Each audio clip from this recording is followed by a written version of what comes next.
Welcome to Nasdaq Trade Talks. I'm your host, Jill Malandrino, Global Markets Reporter at Nasdaq. We've been coming to you live throughout the day from the Employing U.S. Vets Conference in New York City, brought to you by Military Times and Vets Indexes.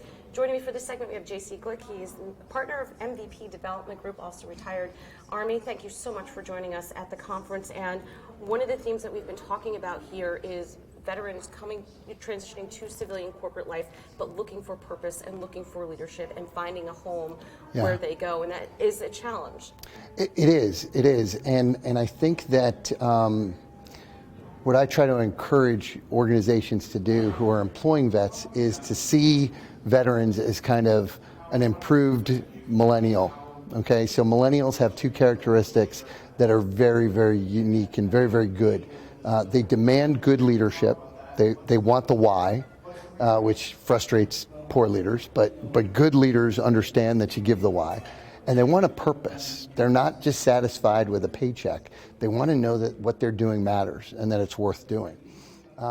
Veterans of wanting good leadership or demanding these abilities to, problem solve and adapt, and where they may not have the capability that, say, a work capacity.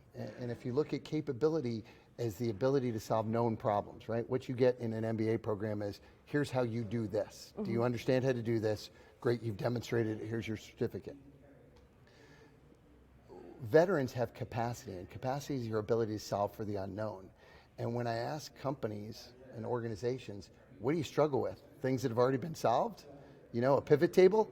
Or something that you've never seen before. Right. Well, everybody knows how to do a pivot table. You know what we don't know is we don't know how to solve this problem. Well, veterans, whether they've been in for 4 years or 20 years, they've done nothing but solve problems. Right. And so they're very good in it. They're adaptive, they're resilient, they're thoughtful, they're problem solvers. Right. And that's kind of what you're getting when you get them. But again, if we look at veterans, after leaving service, 12 to 18 months, they're already looking for a new job. Again, a parallel to millennials. Millennials are going to go through 11 jobs, some studies are saying before. Well, they're not leaving jobs. They're leaving leadership and they're leaving culture. They're leaving because they haven't got a sense of purpose. They're leaving because they're not being led. If corporations can embrace that tomorrow, what you're doing for millennials is what you should be doing for veterans, and veterans are giving you a little bit. Right, yeah, and you would think because they have these skills in risk management, they are trained to variables, and I think that really is a challenge with corporations where things are done very methodically and there isn't a lot of room to think about these variables.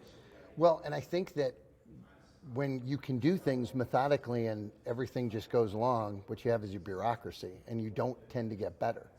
And I think that if we want to be ready for tomorrow, we have to look at today differently. So the methodology will make you good enough.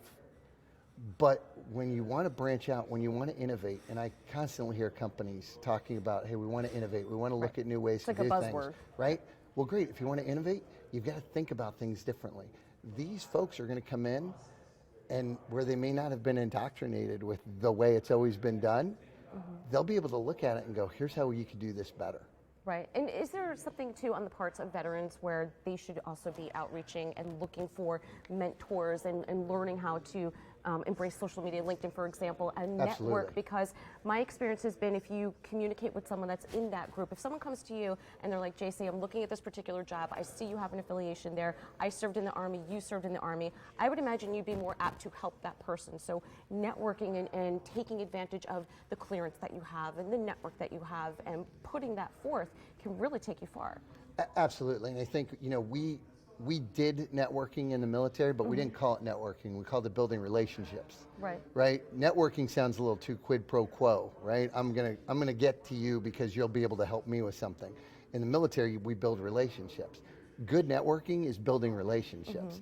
And what we have to do is we try to incorporate our veteran community into a civilian world that's very, very similar, but with very, very different names and very different. So what we need to do is be able to tell veterans, look, networking sometimes sounds uncomfortable. It sounds transactional to a lot of veterans. But if we talk about, look, you need to build relationships in your community. You need to build a team. You need to have your tribe. Those are all things we understand and we're good at because we'll meet somebody and we know that 2 days later we may be in combat together. So we build bonds quickly. Bonds that you don't get in civilian life. That are difficult to find in civilian life. Right, that's true. Thank you so much, JC, for joining us. Thank you for having me. You got it, and thank you for joining me on Trade Talks. I'm Jill Malandrino, Global Markets Reporter at Nasdaq.